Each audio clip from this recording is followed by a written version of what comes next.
Alright YouTube, so we've taken a look at all the enemies so far for Fallout 76, and we've also taken a look at all of the perks so far, so I figured we'd do the same with all of the weapons.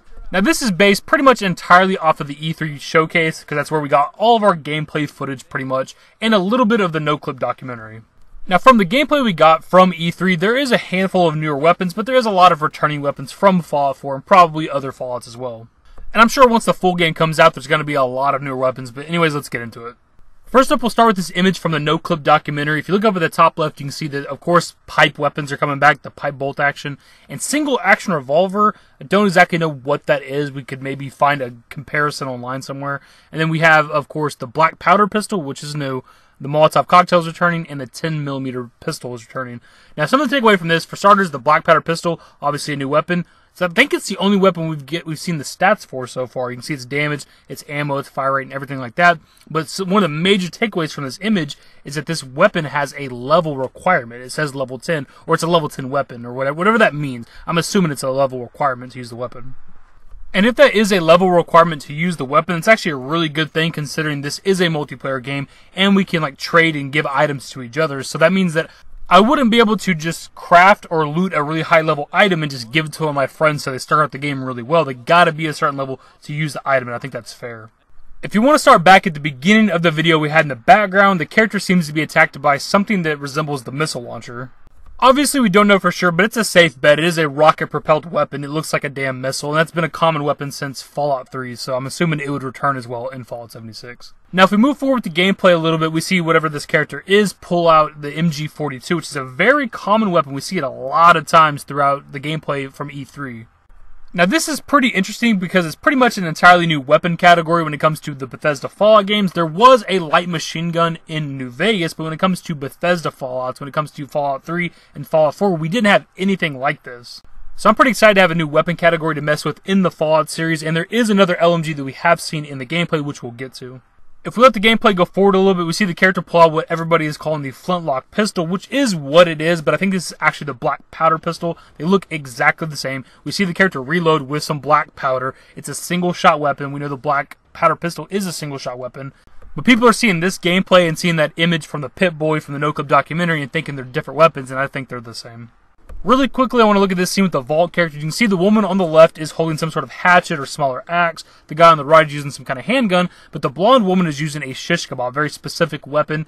In the videos I've watched, I haven't seen anybody point this out, but this is a weapon that was in Fallout 3, New Vegas, and Fallout 4. And I figure since they use it in this little cartoon scene that it's going to make a return in 76.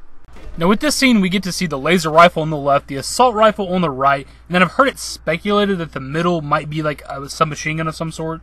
It's really hard to tell because the shot is directly at the gun, and of course with the laser rifle on the left, this confirms laser pistols and upwards of laser sniper rifles because of the way the crafting system worked in Fallout 4, you can really make the laser weapon anything you want to. In this next PvP scene, we get what is definitely a new submachine gun, but we don't really know what it is. It looks pretty similar to the 12.7 submachine gun from Fallout New Vegas, but it is slightly different. Either way, it's good to see new submachine guns in the Fallout series. When it comes to Fallout 3 and Fallout 4, there wasn't a whole lot of options. And when it comes to first-person shooter games, the submachine gun category is potentially my favorite. Another quick cartoon scene, but you see the character use a drill to kill another character. The drill seems like a pretty crazy weapon, but we had nail guns in Fallout New Vegas, so it's not out of the realm of possibility. Now in this clip, we get to see the laser rifle again on the left, the assault rifle again on the right, but with that middle gun, we're not entirely sure what it is. From the looks of it, it could be either some sort of a grenade rifle weapon, or it could be some sort of shotgun given the length of the barrel and things like that, but we don't entirely know. We don't get that good of a look at it. And with this scene, we get to see, of course, the laser rifle and assault rifle with the back two guys, but the front guy is carrying the hunting rifle. Kind of a cool weapon. It's one I used a lot in Fallout 3, both New Vegas and 4. Never really used it. Now in this fight with the diseased Mega Sloth, we get to see that same submachine gun again, but on the left, we actually get to see the double barrel shotgun making a return. Now in this fight, we get to see the laser rifle again in the middle, but the guy on the left is using a fire axe, which is a pretty common weapon throughout a lot of this gameplay, and the guy on the far right is using what looks to be the harpoon gun, which I think was only a part of the Far Harbor add-on for Fallout 4. It's pretty interesting if that becomes a common weapon in Fallout 76, since it's such an obscure weapon type. Now in this scene, we get to see a couple new things, which is the guy on the left is holding the MG42 that we've seen earlier. The second guy is holding the Gauss rifle, which you get a better look at in some of the other gameplay. The third guy has something completely new. I think it's what some people are referring to as the junk jet.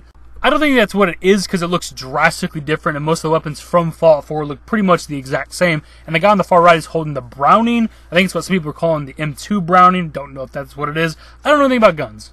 But regardless, it is another LMG weapon. And with this scene, I don't know what the guy in the back is holding. The guy on the right is holding what the newer weapon that people think might be the junk jet. But I want to point out the weapon on the left. I can't quite make out what it is. It could just be a modified version of one of the LMGs we've already seen. But it looks really different. The barrel is really skinny. There's some sort of handle on top. There's something that looks similar to a handle underneath the bottom of it. Don't know. Just wanted to point out. Maybe some of you guys can guess what it is. Next up, we have a handful of melee weapons. First up, if you look at the Scorched Ghoul on the left, he's holding a hatchet. We know it's a hatchet because the handle's a lot shorter and the top is black, whereas if you look at the fire axes, those are red. And if you look at the Scorched Ghoul in the middle with the blood kind of coming out of his back, he's actually holding a pipe wrench above his head. With this next image, you can see the ghoul in the very front has some sort of like hand sickle type of weapon. This one's kind of hard to see, but if you look in the background under that umbrella, you can see that one of those Scorched Ghouls is holding a pickaxe. And I find it kind of interesting because the pickaxe and the hand sickle are two weapons that I have not seen on anybody else's list. Your boy is out here breaking ground. And lastly, that ghoul in the middle is using a pitchfork, which is a pretty cool melee weapon. I do want to kill something in Fallout with a pitchfork. And lastly, we have this image, which has a pipe pistol in the middle. On the left is the combat shotgun, and on the right is some sort of revolver. More than likely, it's the 44 Magnum.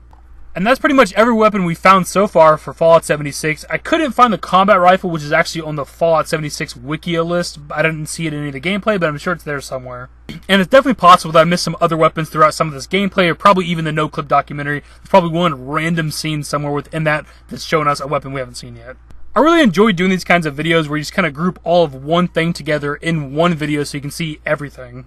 If any of you out there happen to spot any weapons within some of this gameplay that we've got for Fallout 76 that I didn't point out, or maybe some other YouTubers haven't pointed out, be sure to let me know in the comments below. And if you guys went on to enjoy the video, give it a thumbs up, subscribe to the channel if you guys are new, turn on notifications, follow me on Twitter at @TheDashingDavid. Links to my social networks are in the description and in the outro. Later, guys. Oh, I think I broke me jaw. Give me forever for a while, quit acting